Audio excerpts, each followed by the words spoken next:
Educational और motivational videos तुरंत पहुंचते रहें तो आप जल्दी से चैनल को सब्सक्राइब करें और वीडियोस को शेयर और लाइक करें।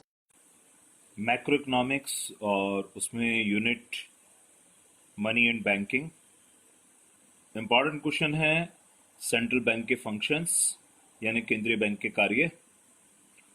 First function is issue of currency यानी नोट जारी करना। केंद्रीय बैंक का सबसे महत्वपूर्ण कार्य होता है करेंसी को इशू करना किसी भी कंट्री के अंदर।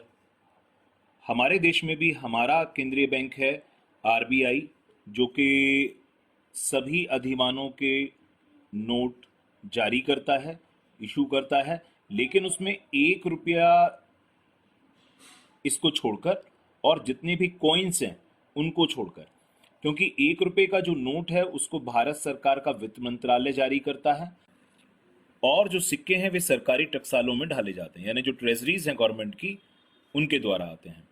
इनको छोड़ दें तो शेष सभी अधिमानों के नोट 2 रुपये, 20 रुपये, 10 रुपये, 100 रुपये, यानी सभी अधिमानों के नोट केंद्रीय बैंक यानी आरबीआई जारी करता है। इन करेंसी नोटों का जो भी अंकित मूल्य होता है वह इनके वास्तविक मूल्य यानी कि जो इनका पत्र के कागज के रूप में मूल्य होता है उसकी तुलना में बहुत अधिक होता है। इसीलिए इन्हें संकेत मुद्रा कहते हैं, टोकन मनी कहते हैं, और क्योंकि कागज के होते हैं इसलिए इनको पेपर मनी यानी कागजी मुद्रा भी कहते हैं। वैधानिक मुद्रा भी कहते हैं क्योंकि रुपया जो है वो भारत की मुद्रा है वैधानिक रूप से, तो बहुत सारे नाम उसके होते हैं। दूसरा जो फंक्शन है वो है गवर्नमेंट्स बैंक यानी सरकार का बैंक। तो जो केंद्रीय बैंक होता है वो सरकार को सलाह देने का काम करता है। सरकार की जितनी भी मुद्रा होती है, अतिरिक्त मुद्रा, उसको अपने पास सुरक्षित रखता है। सरकार के पास जो भी फॉरेक्स रिजर्व्स होते हैं यानी कि जो विदेशी विनिमय होते हैं कोष, उनको भी केंद्रीय बैंक ही अपने पास रखता है। तो इस प्रकार से सरकार का बैंक होता है। यह सरकार को ऋण भी देता है, लेकिन अल्पकालीन ऋणों पर जो 45 दिन की अवधि के लिए दिए जाते हैं उन पर यह सरकार से कोई ब्याज नहीं लेता है। इसके साथ साथ जो सरकार की राशि है अपने पास रखता है अतिरिक्त मुद्रा, उस पर यह सरकार को कोई ब्याज देता भी नहीं है। लेंडर ऑफ लास्ट रिसोर्ट यानी अंतिम ऋणदाता।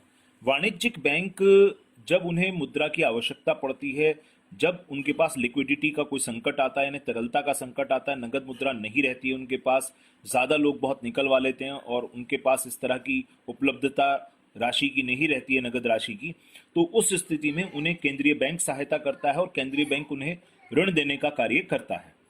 तो इसे हम उसका अंतिम ऋणदाता के रूप में कार्य कहते हैं। Lender of last resort means the commercial bank take loan in the situation of emergency if they are having the problem, they are facing the problem of liquidity.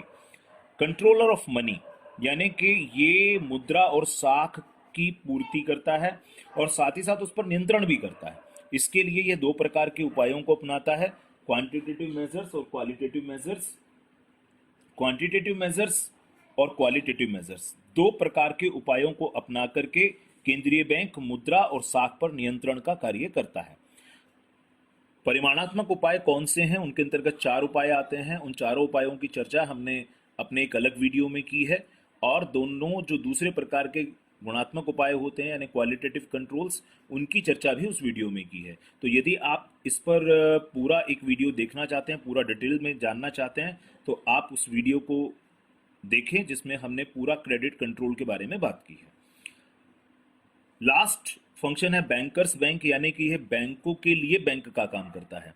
जो बैंक जैसे हम लोग अपनी जरूरत पर यानी जनता अपनी जरूरत पर वाणिज्यिक बैंक से ऋण लेती है, उसी प्रकार वाणिज्यिक बैंक केंद्रीय बैंक से ऋण लेते हैं।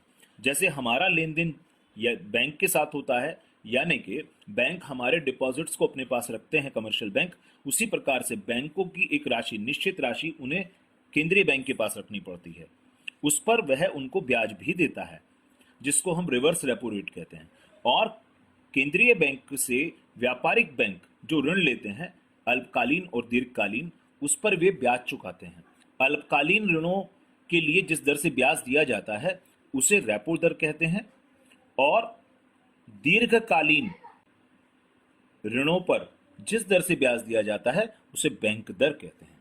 तो इस तरह से ये सभी जो हैं वो केंद्रीय बैंक के महत्वपूर्ण कार्य हैं। यदि आप चाहते हैं कि आप तक हमारे एजुकेशनल और मोटिवेशनल वीडियोस तुरंत पहुंचते रहें तो आप जल्दी से चैनल को सब्सक्राइब करें और वीडियोस को शेयर और लाइक करें।